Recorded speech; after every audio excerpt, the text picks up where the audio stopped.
बिस्मिल्लाहिर्रहमानिर्रहीम। अस्सलाम वालेकुम all of you and welcome back to the channel. आज का हमारा वोकैबुलरी वर्ड है जिब्रिश। जिब्रिश का मतलब क्या होता है, पार्ट्स ऑफ स्पीच के साथ इसका क्या लिंक है और सेंटेंसेस में इसका इस्तेमाल कैसे करते हैं। To know about these all things please keep yourself stay tune with the video. देखिए, जिब्रिश एक नाउन है। जिब्रिश एक नाउन है और इसका मतलब होता है कंफ्यूज्ड।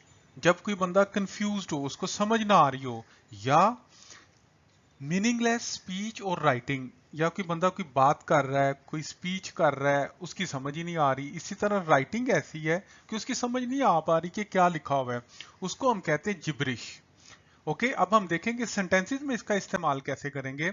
जैसे मिसाल के तौर पे अगर आप देखें, you were talking gibberish in your sleep, यानी कि अक्सर आपने देखा ना, जब इंसान सो रहा होता है तो वो सोते में कुछ बोलता है और उसके बोलने की समझ नहीं आती। जैसे हम कहते हैं, यार सोते में आप क्या बुड़बुड़ कर रहे थे, तो इसे कहते हैं जिब्रिश। तो you were talking gibberish in your sleep, तुम सोते में क्या बोल रहे थे, क्या बुड़बुड़ कर रहे थे। इसी तरह, what is this gibberish, I don't understand, what are you trying to say, यार तुम क्या बात कर रहे हो, मुझे समझ नहीं आ रही कि तुम क्या कहना चाह रहे हो। इसी तरह, stop this nonsense gibberish and get out of here, यार ये फजूल की बुड़बुड़ बंद करो, चलो यहां से निकलो।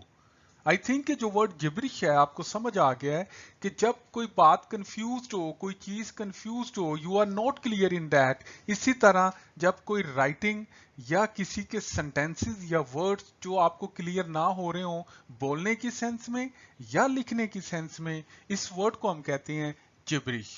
So thank you so much guys for watching the video. If you like the video, please hit the like button and don't forget to subscribe the channel.